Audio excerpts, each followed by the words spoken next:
అర్థమవుతున్నాడో తెలుసా? ఈరోజు మొదట ఆ విషయాన్ని మీకు అర్థమయ్యేటట్టు చెప్తాను. లోకం మనల్ని ఓ ప్రశ్న అడుగుతుంది.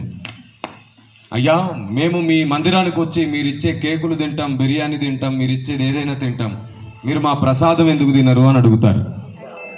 అడిగారా? అడుగుతారు. మీరేం చెప్తారు? ఏజ్ బాబుని నమ్ముకున్నానండి, అందుకే తినండి, మా అయ్యగారు చెప్పాడండి తినొద్దని. ఇంకా అందరి కోపం అంతా ఎవరి మీదకి వెళ్తుంది? అందరిని బుక్ చేస్తారనమాట. మీరు అయ్యగారులని బుక్ చేసి అందరి ముందు తప్పుగా ప్రొజెక్ట్ చేస్తారు. కానీ నిజం అది కాదు. యేసుప్రభుని నమ్మినందుకు మేము ప్రసాదం తినమనేది అబద్ధం. నిజమేమిటో చెప్తున్నాను చూడండి.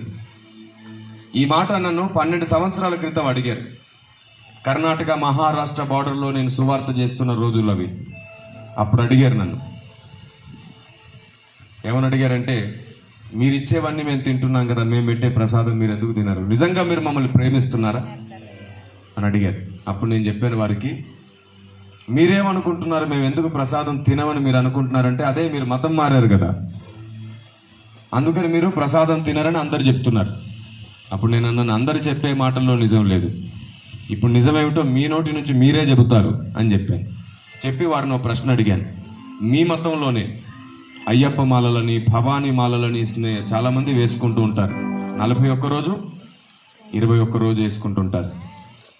వారిని మీ గుడికి తీసుకెళ్ళి అక్కడ బలిగా అర్పించిన వాటిని వండి వాళ్ళకు వడ్డిస్తే తింటారా అని అడిగాను. తినరు అన్నారు. ఎందుకు తినరు అని అన్నాను. మతం మారారా? లేదు లేదు, మారలేదు. మరెందుకు తినరు అంటే, నిష్టలో ఉన్నారు, దీక్షలో ఉన్నారు. వారు తినకూడదు వారికి పెడితే మాకే శాపం, తినకూడదు వాళ్ళు తింటే వాళ్ళ దీక్ష పోతుంది, కాబట్టి వారు తినకూడదు తినరు. అదేమిటి, మీ గుడిలో వధించిందే కదా, ఎందుకు తినరు అని అడిగాను.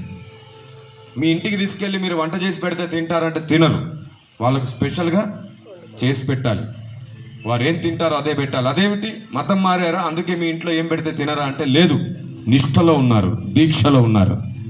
ఒక వ్యక్తి ఏదైనా ఒకటి తినకపోవడానికి మతం కాదు కారణం, నిష్ఠ లేదా దీక్ష కారణమవుతుంది. మరి మీరెందుకు ప్రసాదం తినరని మమ్మల్ని అడిగితే, వారు 41 రోజు మాలలేసుకుంటేనే వారు తినకూడదు వారికి పెట్టకూడదు అని అనుకుంటున్నారు కదా. మేము జీవితకాలం బాప్తిసం ద్వారా నిష్ఠ తీసుకున్నాము, జీవితకాలం బాప్తిసం ద్వారా దీక్ష తీసుకున్నాం, దేవునికి నచ్చినట్లే బ్రతకాలి అని. ఈ ఒక్కటే బలులు నైవేద్యంగా అర్పించిన ప్రసాదాలు ఒక్కటే తినం. కానీ మీ ఇంటికి వెలిసి మీరు కారంతో పెట్టినా సంతోషంగా తింటాం. ఆమేన్.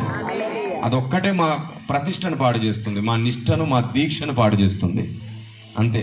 దీక్ష పాడయ్యేది ఏదైనా మనం తినకూడదు. ఇప్పుడు చెప్పండి, 41 రోజు మాలలు వేసుకున్న, అయ్యప్ప మాలలు, భవానీ మాలలు వేసుకునే అన్నదమ్ములు కూడా గుడిలో తీసుకెళ్ళి బలి చేసింది పెట్టినా తినరు, మనం ఇంట్లో చేసి పెట్టింది కూడా తినరు. నిష్ఠ కోసం. అది ఎంత పవిత్రమని మీరు అనుకున్నా సరే, వారి నిష్ఠ పాడవుతున్నందుకు అది వారికి భంగం కలిగిస్తుంది కాబట్టి, విరోధం కాబట్టి తినరు. అంతే. మతం అన్నిటికీ అడ్డు కాదు. అందుకే నేను అన్నాను, ఎవరు మతం మారకండి, ఎవరు కులం మారకండి, ఎవరి మతంలో వారే ఉండండి.